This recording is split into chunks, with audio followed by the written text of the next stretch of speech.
Hello friends, দেখো ছেলের কাছে কল্যাণীতে গেছিলাম, ওখানে একটু বাজার করতে গেলাম। আমাদের যেরকম ক্যানিংয়ে জিও মার্ট ওখানেও আছে, সেখানে গেছিলাম।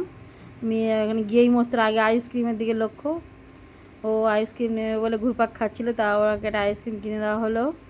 দিয়ে একটু টুকটাক মা বাজার করে নিল। দেখো সব রকম আছে ওখানে, সব কিছু।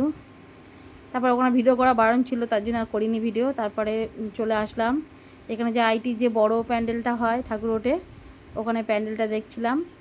দেখার পরে দেখো মাঠটাও কত বড়, এখানে কত ভিড় থাকে পুজোর সময়। তারপর একটু ফুচকা খেয়ে নিলাম, এই দাদাটা ফুচকা বানাচ্ছিল, আগেরবারও খেয়েছিলাম, ভালো করে ফুচকাটা।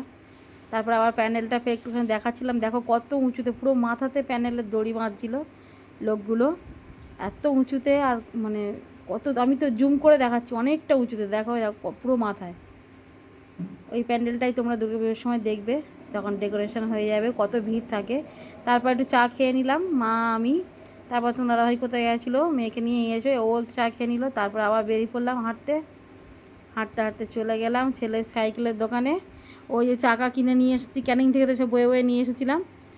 তা এখানে দেখলাম দোকান আছে কি, দেখলাম যে হ্যাঁ এখানে দোকান আছে। তারপর আবার একটু বালিশ নেবো বলে দুটো দোকানে গেল, দাদা জিজ্ঞাসা করছিল, দাম বেশি বলে নিল না, চলে আসলো। তারপরেই দেখো এখানে একটুখানি একটা চপের দোকান ছিল, মিষ্টির দোকান অবশ্য, ওখান দিয়ে ভেজিটেবিল চপ খেলাম। আর এখানে কত ফুল ফুটেছিল দেখছিলাম। তারপর দেখো একটা ভোলে বাবার মন্দির, ভোলে বাবা আছে, তারা মা আছে, মা অন্নপূর্ণা, মা মনসা, সবাই আছে, মা দুর্গা। একটা মন্দিরের ভিতরে পাশাপাশি রাধা গোবিন্দ, পাশাপাশি সব রকম ঠাকুর আছে।